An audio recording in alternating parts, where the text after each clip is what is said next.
Very special thanks once again to My Next Car in Bedfordshire for providing the vehicle in this review. As always, I've linked to their website and current stock down in the video description, and it's always a pleasure to work with them, so if you are in the Bedfordshire area, I can strongly recommend checking them out. It could easily be a daunting prospect to review a car as iconic as this one. An A80 Supra in pretty much any form is going to have its fans, but when it's an immaculate, original, completely stock 1995 right-hand drive model, which is not only untuned, but also has less than 20,000 miles on the clock, well, you kind of are driving automotive royalty. At least when it comes to the JDM market, it's a legendary import, of course, no matter what country you're in. It tends to have, let's just say, a pretty healthy following. It's something of an internet darling as well, being a meme car, a borderline deity of the petrolhead world. And even though, yes, this one, as you can see in some of the shots, is of course the automatic, not the manual, don't let that put you off, because the points that I have to make about the Supra are actually kind of irrelevant of the gearbox, so stick with me there and just hear me out. Because when I review a vehicle, something as iconic as this one, or even some brand new Lexus or an Aston or a Beamer, the parameters of what make a car good or bad in the real world actually don't change as much as you'd think, because it's all well and good having something that you can boast about over a pint at the local pub. Bragging rights are a great thing when it comes to a sports car or a supercar, but actually using that car on a daily basis, that can kind of separate the posers from the actual greatness. And that is something which I love to experience in these cars that I review, because we already know the spec, especially many of you here on the channel, because as I've said before, I'm one of the relatively few channels on YouTube to talk about these iconic cars in real life and in racing games on the same channel. So it puts me in a relatively unique position of having cars that I've sometimes grown up with. Certainly when it comes to the Supra in Gran Turismo in particular, it's one of the hero cars of the franchise, and then driving a real one. So of course, even if you're not a super fan of the car, for instance me, I don't consider myself a Supra fanboy, I consider it similar to the Skyline, or the GTR in general, wherein I have a huge amount of respect for it. I think it's an excellent car, but I wouldn't necessarily put it in like a top 10 personal favourites. But bear with me, because even though the heckles on the back of your neck might stand up if you are a Supra fanboy, and I can totally understand that, I'm actually not going to be bashing on this car, because there tends to be two camps when it comes to the Supra. There's the camp which is about 90% of people, which is that it is a basically god-tier vehicle with the incredible 2JZ engine, insane tuning potential that can beat everything straight out of the box. That's the 12-year-old mentality. No matter what car you're up against, the Supra will win. It's basically the Batman of cars. However, there is another camp, a camp of people who believe, almost as a pushback to the first camp, that it's an overrated car, that maybe it's not deserving of that reputation. That is where I want to fall, somewhere between the two, to consider, is it a great car? Why is it or isn't it? And what's it actually like to drive it in real life, on the street, not just on Trial Mountain in Gran Turismo 3, or whatever the case may be. So how does it feel in real life? And crucially, should you actually buy a Supra? And if you do, should it be a stock one? Should it be a pre-tuned, aftermarket, professionally tuned one, like, some top secret Supra or something? What kind of choice should you make? Well, first things first, let's talk practicality. It's probably not the place that you expected me to go first with this review, but I'm going to, because I think it's important. Yes, it's fast. We know that, and I'm going to get to that in a second. What impressed me first of all about the Supra, though, is actually how comfortable and spacious it is. And that, for a two-door sports car, is kind of a big deal. It's not the kind of thing that many people will even think about, especially younger viewers, but trust me, if you buy a car with a very significant amount of money and want to use it beyond once a year and then need a chiropractor after every time you use the car, then it kind of needs to be comfortable. You need to have at least enough headroom so that you don't have a crick in your neck every time you get out of it, because as cool as the car might look, you getting out looking like Uncle Fester doesn't. So the car having that kind of space, that kind of comfort, is a very important thing. It impressed me, and the reason why it impressed me is because I didn't even notice how much space the car had until I was done using it. That is a very impressive thing to me. If I don't even notice the headroom, or the width room, or the legroom, well, that's only a good sign. And the Supra definitely impressed me in that regard. In terms of the comfort, I will say that the ride quality is definitely on the harder side, being as it is, of course, a sports car, not something like a big luxury Mercedes or an SUV. So, of course, it is going to be harsher. The payoff to that, though, is, of course, it's so much sharper and better through corners than something like a sedan or an SUV, even a high-performance one, would be. How does the car's performance and handling and acceleration compare to a modern car, though? Let's actually talk about some of that stuff. Yes, it has that iconic 2JZ engine, of course, over 320 horses, a sequential turbo setup, which is one of my favourite things about the car, actually, because it gives you this feeling of acceleration which is very surprising, actually, if you haven't driven a Supra before, because usually with turbos, especially older ones, 80s and 90s, they're known for their lag. You put your foot down, you wait a few months, and then the car accelerates. This doesn't do that. In fact, the acceleration is very good, even by today's standards. Once again, this is a stock car. But get a load of these numbers. 320 horsepower, rear-wheel drive, about 3,500 pounds, so it's no lightweight either. And with the manual gearbox in particular, it can do 0 to 60 in 4.6 seconds. That is insanely quick. By today's standards, that's impressive, let alone in the early 90s to mid-90s.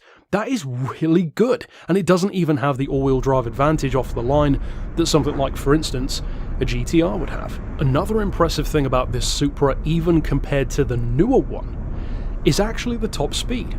Both of them are kind of similar. In their stock form, they can both do around 160 miles an hour. In fact, Car and Driver took a Supra of this generation to 160 miles an hour in a test. And again, that's stock.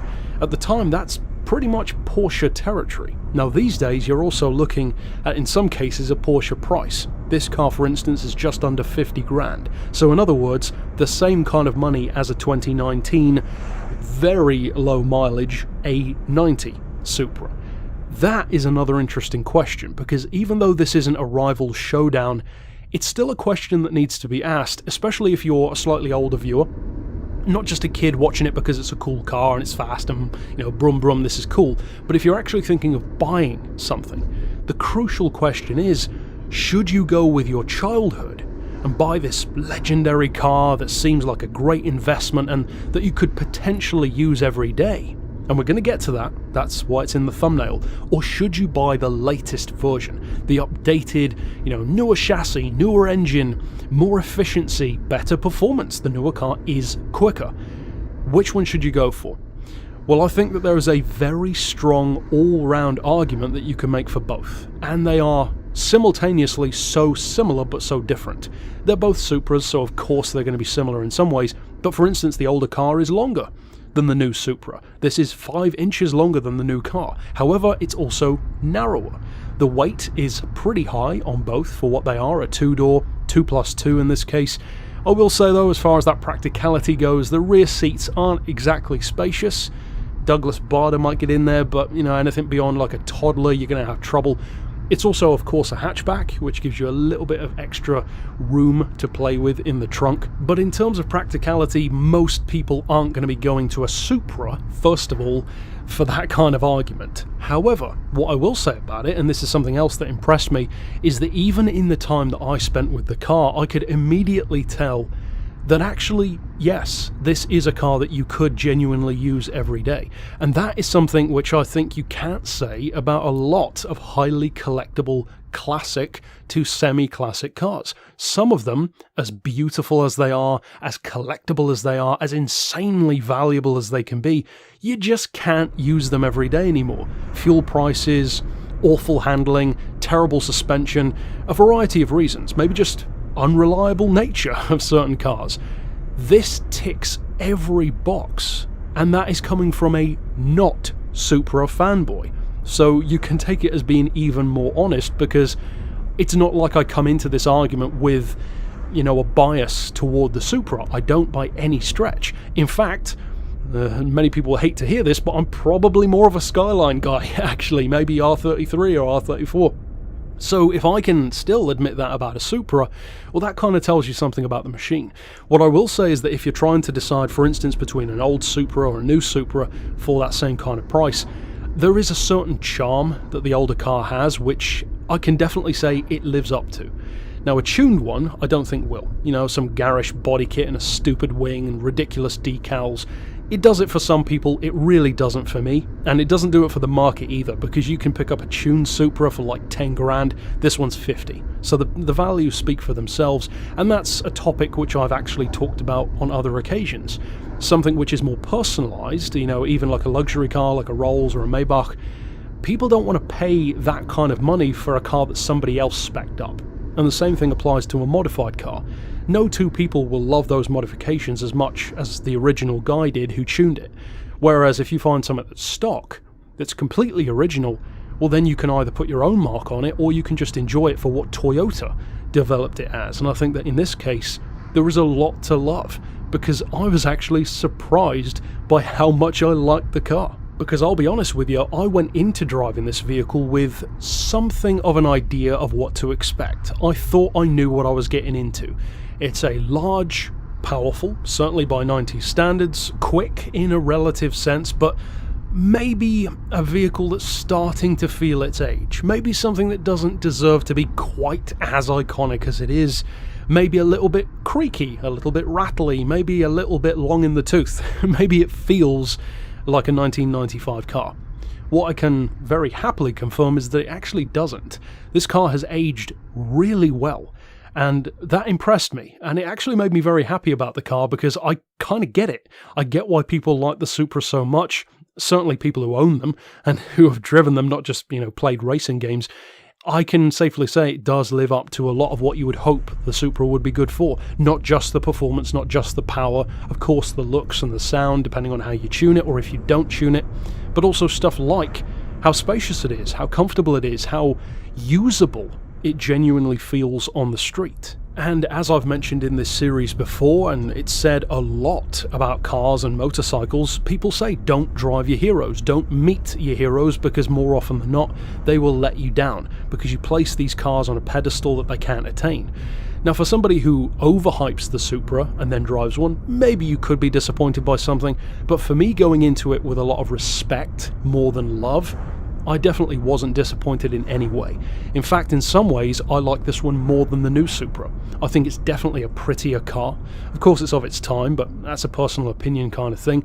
In terms of the size, it is larger in terms of length, and even the interior. The newer Supra has a nicer feel to it, you know, the details, the smaller things, but the way the display and the cockpit kind of wraps around you, almost like in more recent times a C7 Corvette Stingray does.